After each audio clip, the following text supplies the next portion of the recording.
Olá, amigos, eu estou aqui contemplando o belo nessas videiras incríveis, ao som das orquestras das cigarras. Olha que surpreendente, elas estão cantando, homenageando todo o dia que transcorreu para poder adormecer nesta noite. Quem é rico? É quem contempla o belo, é quem faz das pequenas coisas um espetáculo aos olhos. E quem é miserável no teatro social? É quem precisa de muitos estímulos para sentir migalhas de prazer. Essas videiras, elas refletem uma beleza inexprimível, um sabor inenarrável.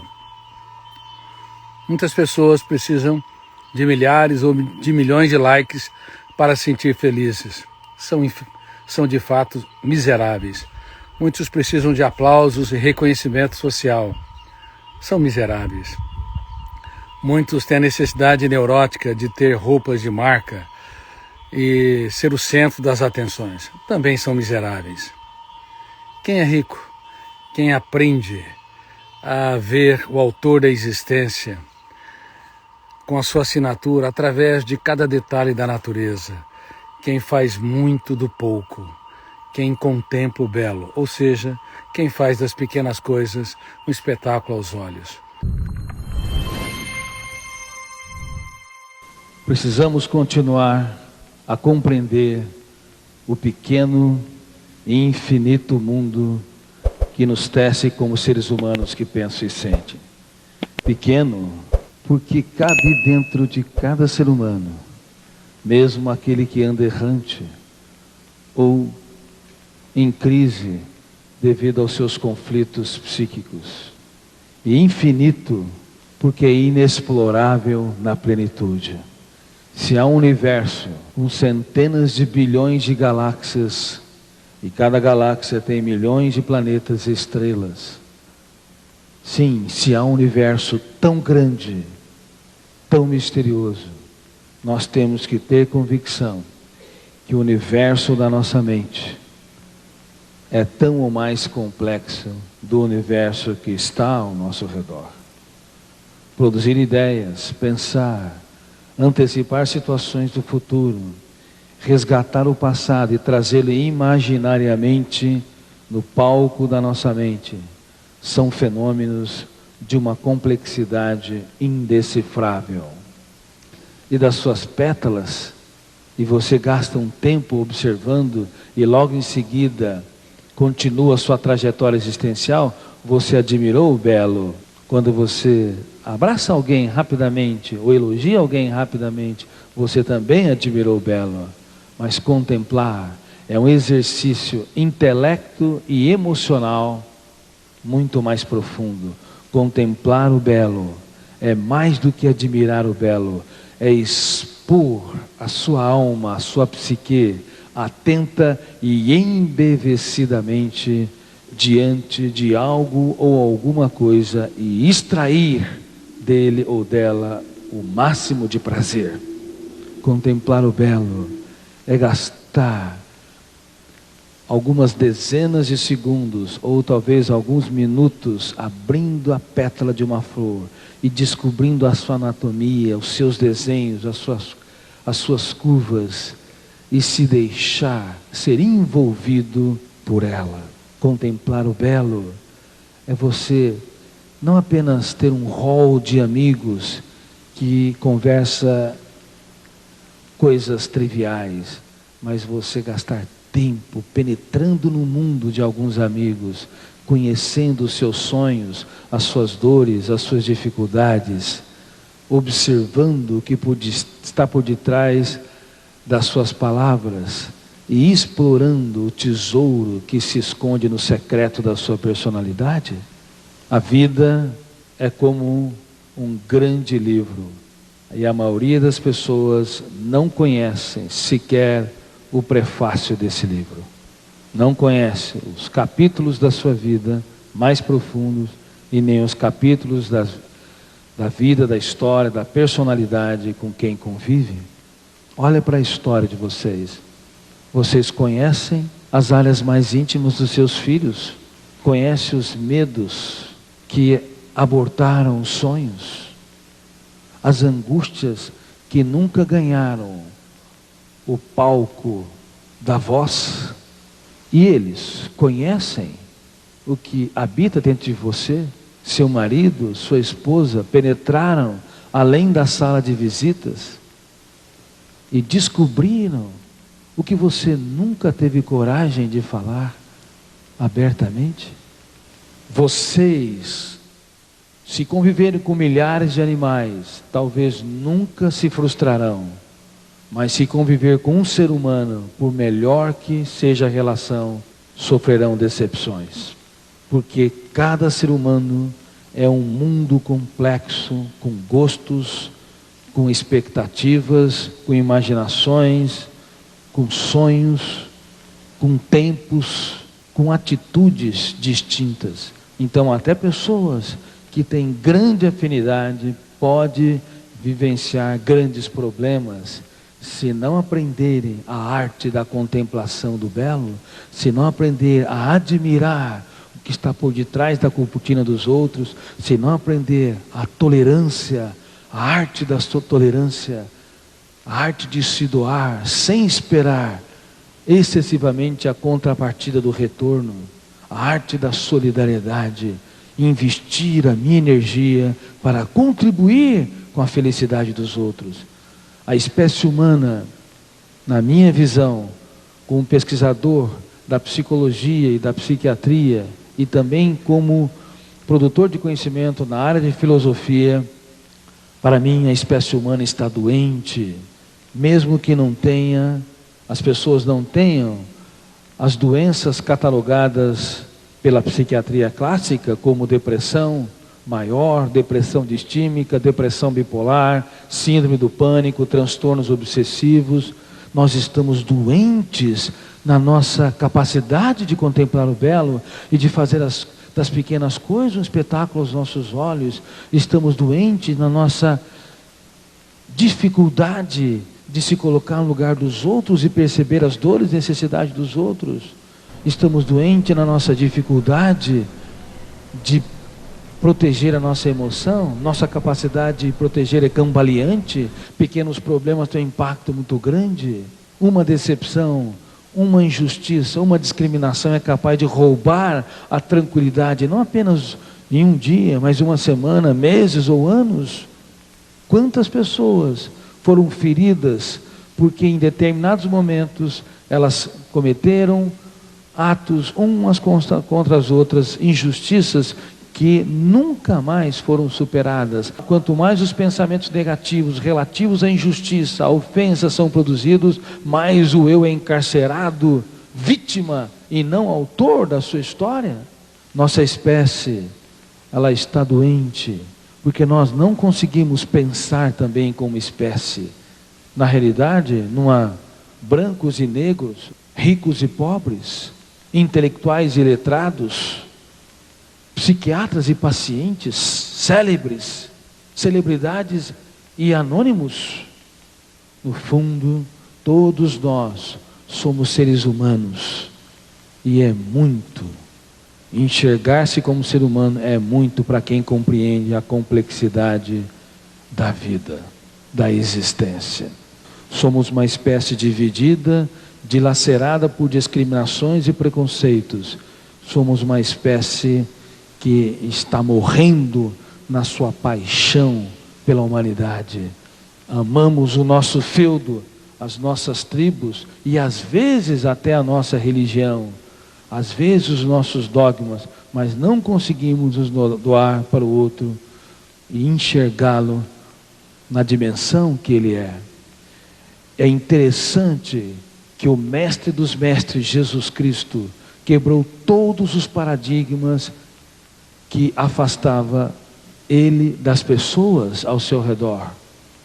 Ele contemplava o belo, ele conseguia enxergar que cada ser humano era um ser único e insubstituível no teatro da existência.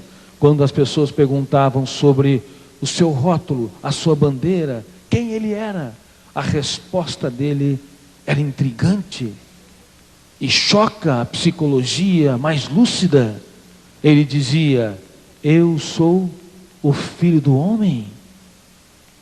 Como pode o homem que era considerado o Filho de Deus, que tinha todos os motivos para erguer uma bandeira que separasse o que ele pensava do resto da humanidade, se identificar como Filho do Homem? Nunca na história nenhum ser humano se identificou como Filho do Homem. Eu sou filho de fulano de tal, eu sou de um país tal, eu tenho tal cultura, posição social, tal religião, tal dogma, tal ideologia. Ele dizia: eu sou Filho do Homem. E ele falou mais de 60 vezes essa palavra: eu sou Filho do Homem. E Filho do Homem tem cheiro? Tem cor? Filho do Homem se divide? Tem cultura que divide as pessoas? Não. Ele queria romper todas as barreiras de todas as distâncias. Por isso, ele tinha coragem de se aproximar dos leprosos que cheiravam mal, com o rosto todo deformado e muitas vezes exalando um perfume que todos, exalando um odor que todos se afastavam. Ele tinha coragem de se aproximar deles e fazê-los seus íntimos amigos. 4, 5 dias antes de morrer, ele estava na casa de uma pessoa chamada Simão o leproso, um homem que foi excluído pela sociedade e tinha um apelido pejorativo de leproso.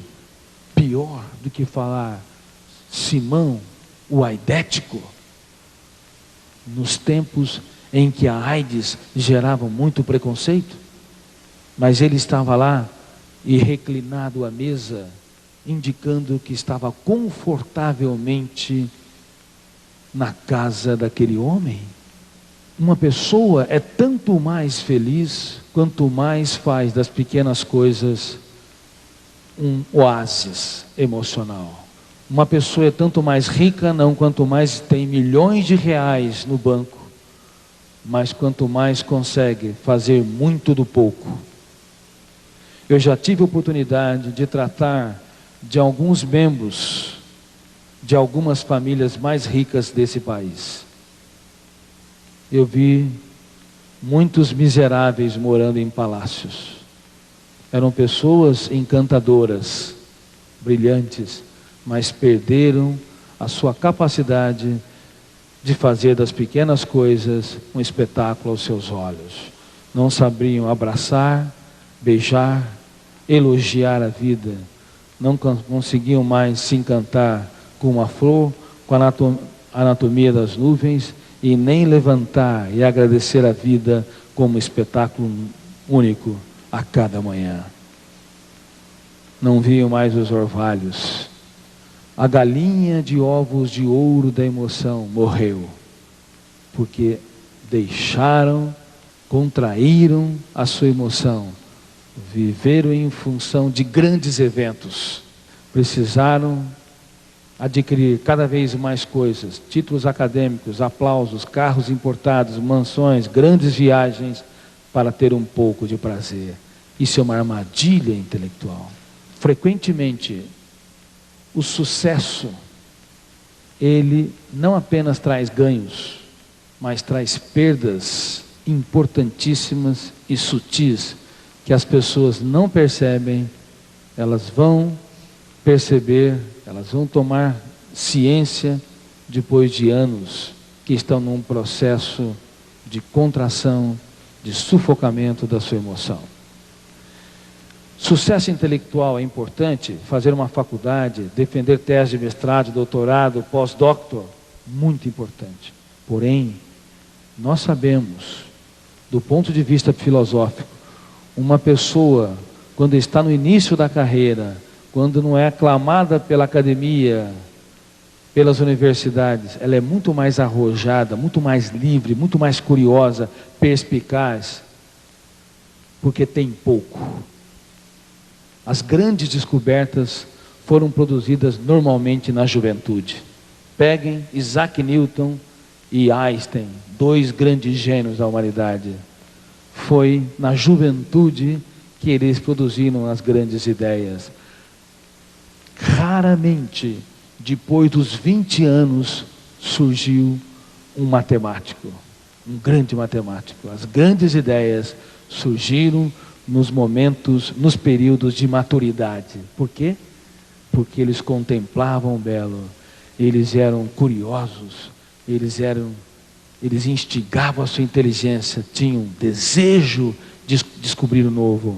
É por isso que quanto mais passa o tempo, cumpre a cada um de nós rejuvenescer a nossa emoção, para que possamos abrir o leque da nossa inteligência.